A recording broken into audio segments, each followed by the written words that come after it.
नमस्कार, मैं धीरेंद्र और बंगाल एक्सप्रेस में आपका स्वागत है। बढ़ते हैं एक नज़र बंगाल की सुर्खियों पर।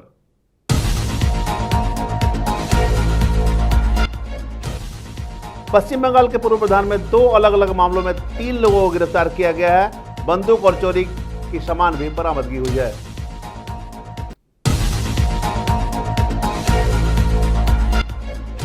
दुर्गापुर में दहेज के लिए महिला की हत्या, परिवार वालों ने ससुराल वालों पर लगाया प्रताड़ना का आरोप। मामले में सास गिरफ्तार, पुलिस कर रही है मामले की जांच। बकरीदपुर शांतिपुर माहौल में मनाने को लेकर जमुड़िया थाना में शांति समिति की बैठक, सौहार्द बनाए रखने की अपील।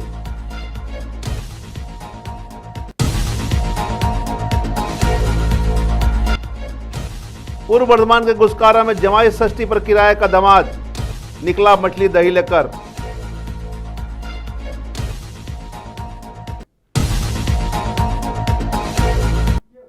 पश्चिम बंगाल के पूर्व बर्धमान में 2 अलग अलग मामलों में 3 लोगों को गिरफ्तार किया गया है। पुलिस ने रविवार को सभी आरोपियों को बर्धमान जिला न्यायालय में पेश किया। पहली घटना बर्धमान थाना पुलिस ने गुप्त सूचना के आधार पर गोडा इलाके से शेख हनीफ नामक युवक को पिस्टल और कारतूस के साथ गिरफ्तार किया। हनीफ देर रात संदिग्ध अवस्था में इलाके में घूमता पाया गया था। पूछताछ में उसकी बातों में विरोधाभास मिला, जिसके बाद तलाशी में हथियार भी बरामद हुए। पुलिस अब यह जांच कर रही है कि उसे हथियार कहां से मिली है और उसका उद्देश्य क्या था। दूसरी घटना एक वकील के घर हुई चोरी से जुड़ी हुई है। जांच में पुलिस ने सारा बानो और शेख लालन को गिरफ्तार किया है। सारा बानो वकील के घर में 35 वर्षों से नौकरानी के रूप में कार्य कर रही थी। 20 तारीख को उसने करीब 20 तोला सोना और 1.5 लाख टका चुरा लिया था। पुलिस या पूछताछ में सारा ने चोरी की बात को कबूल कर ली है और उसके पास से सोने के गहने व नकदी भी बरामद कर ली गई है। पुलिस पूरे मामले पर गहनता से जांच कर रही है।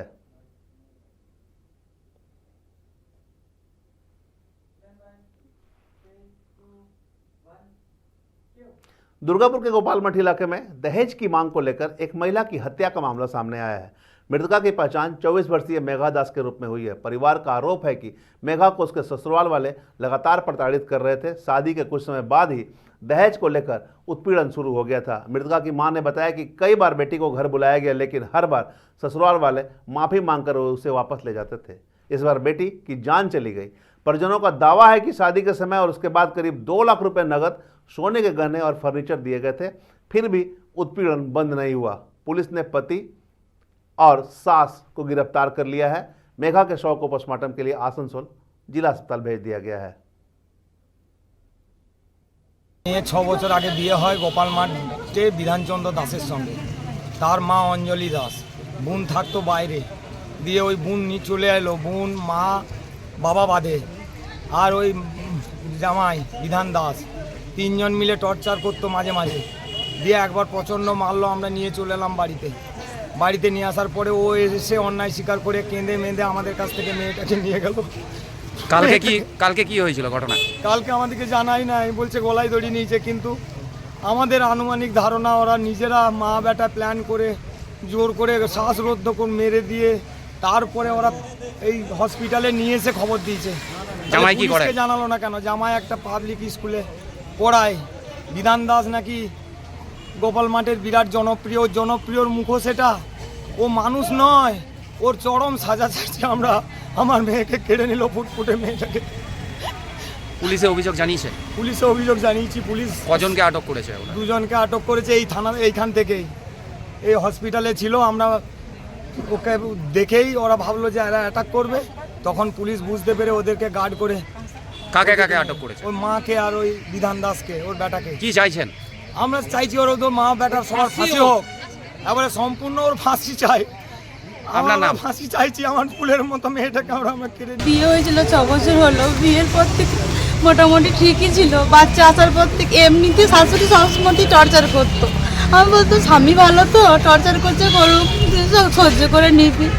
তারপর হঠাৎ করে একদিন প্রচণ্ড মারধর করে জামাই। তো মেয়েকে বল নিয়ে চলে যাই আমরা। আবার বুঝিয়ে টুঝিয়ে আসে। আবার ফের এই ফেব্রুয়ারি মাসে প্রচণ্ড মারধর করে চুল ছিঁড়ে দিচ্ছে, গোটা হাতে শাখা ভেঙে গোটা মাথায় আরে সব মেরেছিল। আমরা গাড়ি করেছি, সবাই মিলে মেয়েকে নিয়ে চলে গেছি।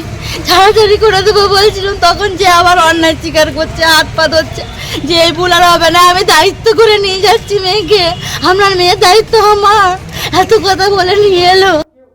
बकरीद पर्व को शांतिपूर्ण माहौल में संपन्न कराने को लेकर जमुड़िया थाना सभागार में सर्वधर्म शांति समिति की बैठक का आयोजन किया गया। बैठक में थाना प्रभारी Somendranath Singh Thakur, circle inspector Sushanto Chatterjee, joint BDO Mohammad Najimul Islam Mulla, borough chairman Sheikh शानदार और स्थानीय जनप्रतिनिधि मौजूद रहे। थाना प्रभारी ने कहा कि कुर्बानी में इस्तेमाल होने वाले पशुओं को लेकर सतर्कता जरूरी है। साथ ही सोशल मीडिया पर भड़काऊ पोस्ट को लेकर पुलिस सतर्क है और ऐसी किसी भी टिप्पणी पर सख्त कार्रवाई की जाएगी। ज्वाइंट बीडीओ ने सभी समुदायों से सरकारी दिशा निर्देशों का पालन करते हुए त्यौहार मनाने की अपील की ताकि किसी भी तरह की सांप्रदायिक तनाव की स्थिति न बने। चुरुलिया पंचायत के प्रधान प्रदीप मुखर्जी ने भी बैठक को सकारात्मक बताया और कहा कि धार्मिक भावनाओं का सम्मान बनाए रखते हुए बकरीद मनाई जाएगी। আজকে তো পিস মিটিংই হলো, মানে কুরবানি কীভাবে হবে সেই পলিসিটা বলা হলো, সরকারি গাইডলাইন মেনে যাতে চলে সেই সমস্ত জিনিসগুলো তাদের আরেকবার জ্ঞাত করে দেওয়া হলো এই, এবং সাম্প্রদায়িক সম্প্রীতির কথা বলা হলো। মূলত কোন কোন বিষয়গুলো উঠে এলো আর কি? মূলত যে বিষয়গুলো উঠে এলো সেটা হলো যে সরকারি গাইডলাইনগুলো যাতে ফলো করা হয় এবং মানে প্রত্যেকটা লোক যাতে নিয়ম মেনে করেন এবং সাম্প্রদায়িক সম্প্রীতি বজায় থাকে সেটাই করা হলো। এবং প্রশাসন থেকে আমাদের যে বার্তা দিলাম, তো সমস্যা হলে তারা যেন সরাসরি প্রশাসনের সাথে সাথে যোগাযোগ করে নেয়। गोरा दामाद चाहिए या काला दामाद, मोटा दामाद चाहिए, ऐसे ही वाक्यों को दोहराते हुए 3 युवक चिल्लाते हुए गश्त कर रहे हैं। रविवार को जमाई षष्ठी के दिन भर वे बाजार, बस स्टैंड और शहर के विभिन्न इलाकों में घूमते रहे। शुभजीत पात्रा, रोहन सत्रा और सोमनाथ पालित शहर के अन्य जगहों पर तीनों युवकों की हरकत पर भी हंस रहे थे। उन्होंने बिक्री बिक्री बिक्री भी कहा और खरीदारों को भारी छूट का आश्वासन दिया। भावी सास से लेकर युवती तक सभी को दामाद के रूप में काम पर रखने के लिए आवेदन भी किया। 10 साल से लगातार प्रयास करने के बावजूद शादी के फूल नहीं खिले हैं, इसीलिए लोगों को हंसाने के लिए उनके दिमाग में यह विचार आता है। वर्धमान के गुस्कारा में जमाई षष्ठी के मौके पर 3 युवकों ने मजेदार अंदाज में दामाद बनने का ऑफर दिया। सुबह से पंजाबी पैजामा पहनकर हाथ में मछली और दही लेकर ये युवक गुस्कारा की सड़कों पर निकल पड़े और चिल्लाते रहे, दामाद चाहिए गोरा, काला या मोटा। शुभजीत पात्रा, रोहन सत्रा और सोमनाथ पालित ने कहा कि शादी न होने से परेशान थे, इसलिए लोगों को हंसी के लिए यह तरीका अपनाया। हालांकि किसी ने दामाद किराए पर नहीं लिया, लेकिन इनकी पेशकश खास थी। मटन नहीं चाहिए, बस भरपेट खाना मिलना चाहिए, अंडा, चावल या मछली का झोल भी चलेगा। আমরা এই কারণে বেরিয়েছি যে যাদের জামাই নেই তারা যাতে জামাই ষষ্ঠী মানে আনন্দ করে করতে পারে, আমাদেরকে যাতে ভাড়া নিতে পারে। আমরা ডিসকাউন্টও দিচ্ছি। আমরা অনেকে খাসির মাংস না হলে জামাই ষষ্ঠী পালন হয় না, কিন্তু আমি ডিম ভাতে রাজি, নিরামিষেতে রাজি, আর পুঁটি মাছেও রাজি। আমরা বড় বড় ইলিশ নিচ্ছি, দেখুন ইলিশটাকে। আমরা গত 10 বছর ধরে বউ পাচ্ছি না, আমরা ডিসাইড করলাম যে আজকে আমরা নিজেরাই বিক্রি হব, একদম নিজেরাই বিক্রি হব। 10 বছর ধরে আমরা বউ পাচ্ছি না। কি দেনা পাওনা নিচ্ছেন? আমরা কিচ্ছু দেনা পাওনা না, খালি জামাই ষষ্ঠী খাইয়ে দিলেই খুশি আমরা। এখন বলতে কি বউ পাওয়া গেল? একজন পেয়েছিল, মাঝখানে রিজেক্ট করে দিল। মাঝখানে বড় মুখে খুব ব্যথা পেলাম। এখনো পর্যন্ত কেউ মানে সিলেক্ট করছে না, সব রিজেক্ট। আমরা তো মুখে শোনা গেল ফর্সা জামাই, কালো জামাই, মোটা জামাই। কেন ফর্সা জামাই? মানে সবার তো নানান রকমের একটা চয়েস থাকে। কেউ ফর্সা পছন্দ করে, কেউ একটু কাঁচ কালো রং পছন্দ করে, কেউ একটু হেলদি মোটা পছন্দ করে। তাই আমরা 3 রকমের বেরিয়েছি, ফর্সা জামাই, কালো জামাই, মোটা জামাই। বুসকাউসরা আমরা দেখলাম অনেক শাশুড়িদের কাছে গিয়েছিলেন, তারা কি বললো? শাশুড়িদের মাছ পছন্দ নয়, এত দাম দিয়ে কিনলাম। দেখুন তো এইরকম একটা মানে বাজারে, যেখানে বাজার গরম, কেনাকাটিতে জিনিসপত্রের দাম বেশি, সেই জায়গায় এই দামের একটা ইলিশ মাছ আমরা কিনেছি এই 3 জন মিলে। সকালবেলা চান টান করে বেরোলাম, একটা মাছ কিনলাম, এত বড় পছন্দ করলো না। হ্যাঁ, ইলিশে টক করবে, খাওয়াবে ভাবলাম। এই জামাই বিক্রি হওয়া এই কনসেপ্টটা কবে থেকে?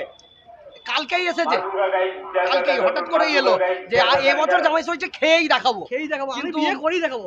মনে হয় হবে বলে মনে হচ্ছে না, অনেক চেষ্টা করলাম। সারাদিন তো হচ্ছে জামাই ষষ্ঠী, সারাদিনের মধ্যে কেউ চয়েস করবে? আপনার যদি আশীর্বাদ থাকে অবশ্যই আমরা পরিশ্রম করে দেখাবো। বাস স্ট্যান্ডে কেউ চয়েস করে না, এবার স্কুল মোড় দিয়ে যাবো। কোথায় কোথায় ঘুরছেন? এই বাজারে প্রথম শুরু করেছি আমরা হাটতলা বাজার থেকে, এরপর এই বাস স্ট্যান্ডে শুরু করেছি, এরপর যাবো আমরা নিউ টাউনের দিকে, মানে গোটা গুসকরা আজ রাউন্ড লাগাবো।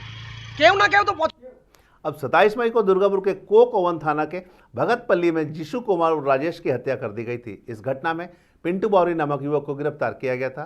कोक ओवन थाना की पुलिस ने उसे 7 दिनों की रिमांड में लेकर जांच शुरू कर दी है। रविवार को लोहे की रॉड से हत्या कैसे की गई, इसका रिक्रिएशन किया गया। इस रिक्रिएशन में आरोपी को घटनास्थल पर ले जाया गया और हत्या को कैसे अंजाम दिया गया, इसकी रिक्रिएशन की गई। आरोप है कि लोहे की रॉड से पीट कर हत्या की गई थी। लोहे की रॉड असैनिक अलामत से बरामद कर ली गई है। मौके पर कोक ओवन थाना की बड़ी संख्या में पुलिस बल मौजूद रही।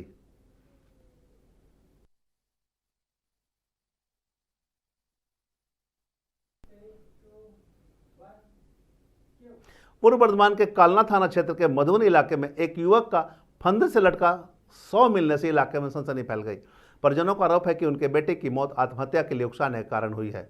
घटना के बाद 100 को पोस्टमार्टम के बाद कालाना अस्पताल से ले जाते समय बेटे के घर के लोगों ने महिला के पिता के घर में तोड़फोड़ की। साथ ही यह आरोप लगाया कि मृतक पर आत्महत्या के लिए प्रेरित किया गया है। मृतक युवक का नाम बलराम मंडल है। शनिवार दोपहर को उसके घर से फंदे से लटका 100 बरामद किया गया था। जानकारी के अनुसार करीब 10 साल पहले कालना थाना क्षेत्र की एक युवती से उसका प्रेम संबंध था। उसके बाद दोनों ने शादी कर ली थी। शादी के बाद सब कुछ ठीक ठाक चल रहा था, लेकिन कुछ दिन पहले युवक की पत्नी का विवाहेतर संबंध हो गया था। इसे लेकर घर में अक्सर कलह रहती थी। जबकि मृतक युवक के परिजनों के गृहिणी और उसके परिवार के लोग युवक को तरह तरह की धमकियां दे रहे थे। धमकियां बर्दाश्त न कर पाने पर उसने आत्महत्या कर ली। मृतक युवक के पिता ने दोषियों को कड़ी सजा देने की मांग की है। घटना के बाद मृतक युवक के परिजनों की ओर से कालना थाने में आत्महत्या के लिए उकसाने की शिकायत दर्ज कराई गई है। वहीं दूसरी तरफ गृहिणी की ओर से भी कालना थाना में पत्नी प्रताड़ना की शिकायत दर्ज कराई गई है। पुलिस पूरे मामले पर जांच पड़ताल कर रही है। আমার দাদা সুইসাইড করার কারণ হচ্ছে আমার বৌদি অন্যত্র রিলেশনশিপে গেছে এবং বিয়ে করেছে, সেটা ওকে জানিয়েছে যে আমি বিয়ে করেছি, আমি অন্য জায়গায় সংসার পেতেছি। ইভেন্ট আমার যে বড় মা আছে সেও তার মাকে ফোন করেছিল, ফোন করে বলেছিল যে ওর মাও বলেছে, মানে সেই ব্যক্তির আমার বৌদির মা বলেছে যে হ্যাঁ ও অন্যত্র সংসার পেতেছে। এবার আমার দাদা সুইসাইড করার কারণ হচ্ছে গিয়ে ওকে ওর ফ্যামিলি থেকে, মানে বৌদির ফ্যামিলি থেকে থ্রেট দেওয়া হয়েছে। মানে বিয়ের পর থ্রেট দিচ্ছে, ফোন করে থ্রেট দিয়েছে এবং সেটা রাজনৈতিকভাবেও থ্রেট দেওয়া হয়েছে ওকে। তাই আমার দাদা সুইসাইড করতে বাধ্য হয়েছে। কবে সুইসাইড করেছে? সুইসাইড করেছে কালকে। আর আপনার বৌদি আপনার অন্যত্র বিয়ে করে নিয়েছিল কতদিন আগে? আনুমানিক 10 দিন আগে। যাদের কথা বলছেন তাদের নামে কি থানায় এফআইআর করেছেন? হ্যাঁ হ্যাঁ আমরা করেছি। বৃষ্টি ভেঙে দিয়েছে, টিভি, তারপর হচ্ছে ঘরের আসবাবপত্র, আমার জানলার প্রত্যেকটা কাজ। बंगाल एक्सप्रेस में अब तक बस इतना ही। और विस्तार पूर्वक खबर देखने के लिए बने रहे मिरर मीडिया के साथ।